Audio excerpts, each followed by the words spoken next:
Before I start this video, I would like to mention that this video is supposed to be some kind of EosDay special. So I hope you can have a good EosDay, with lots of fun and exciting content. The 20th anniversary of Touhou 6 is a pretty big deal, so I just wanted to be a part of it.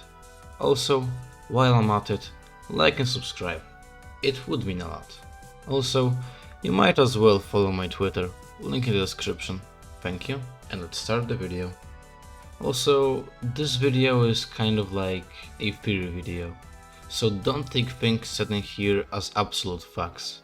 Okay, now for real, let's start the video. Ever since I started being a fan of Touhou years back, I always held some kind of appreciation for Remilia, as she was, and still is, one of my favorite Touhou characters. But just as I was a big fan of Touhou, I also was interested in power scaling, before I knew that it's a stupid concept to bring into Touhou.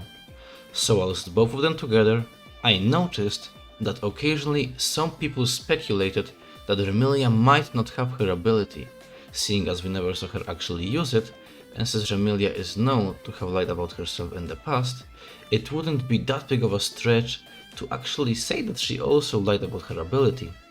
And so, this video will serve as a tool to debunk the theory of Remilia not having the ability to manipulate fate. And in general, I will just talk about her ability.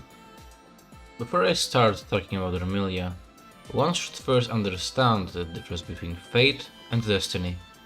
I bet a large chunk of people don't even know that these two are different, but what's very important is the fact that Remilia controls fate and not destiny. Fate is something you have no control over. No matter what you do, it was already decided by fate. Fate is actually pretty meta, in a sense that you might think you're contradicting fate, but in fact, that too was decided by it already. Destiny is similar, but what matters are the choices. Destiny lets you choose what happens with you. You have full control over your decisions and actions. And to be honest, I'm not even sure if I explained destiny properly, but for the sake of the video, it doesn't really matter. What you need to understand is that fate is absolute, whilst destiny is not. Also, this brings up a topic. How do you even change fate if it's supposed to be absolute? Hypothetically, let's say that Remilia changed fate and made it so that she won an EosD. She won because she changed fate, but the fact that she changed it was already decided by fate, since fate is absolute. So that means she didn't change fate? Changing fate is a paradox, because whilst you change it, the fact that you changed it was already decided by fate. So you didn't change it, but you did. It's kind of difficult to wrap your head around it, but I hope I explained properly. So with all that said, how can we even know that Remilia changes fate? There's a couple answers to that. A. She changes fate all the time and we don't even notice. B. She can see into the future. This option makes a lot of sense and was kind of mentioned by Flandre, but even she herself isn't sure if it's like that. C. She has the ability to change fate but doesn't use it. D. She doesn't have an ability. And to be honest, I have no clue which one of these is correct. I will try to argue one of them a bit later in the video, but there is zero concrete answers to this question. Okay, but like I said prior, we never actually see Remilia use her ability, and that's the main problem. All potential uses of her ability are extremely vague, and honestly, it's almost as if Zoom forgot that she has an ability, and he just put a couple lines into Touhou 8 so that it seems as if she has something.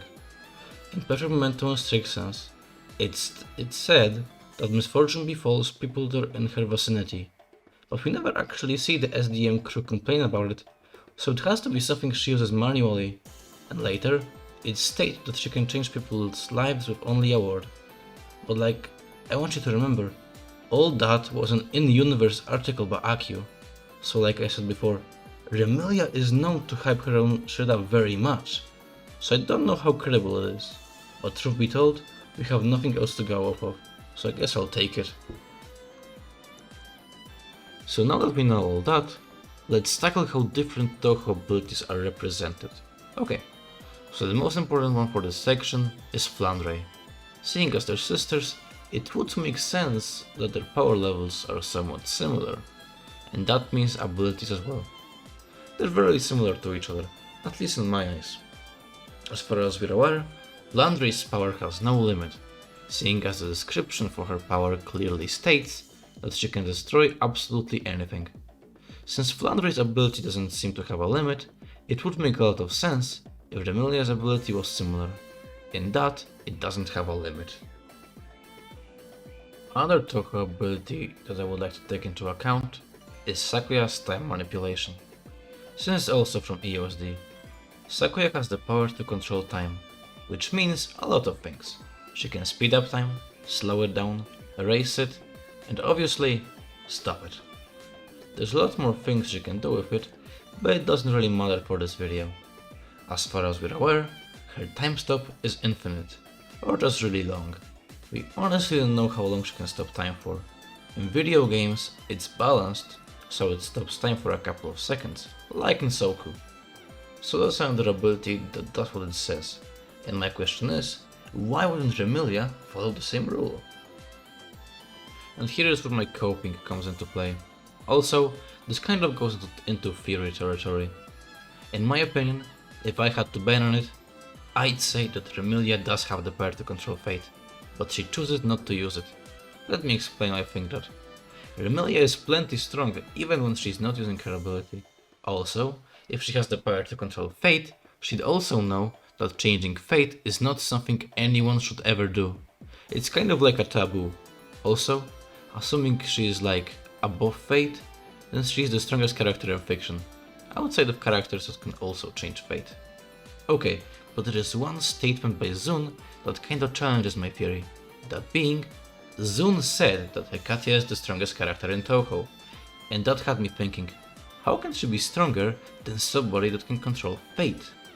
And what I'm about to say might seem a bit controversial, but I think Zun didn't account for abilities when making that statement. Let's think about it. Which power do you think is better?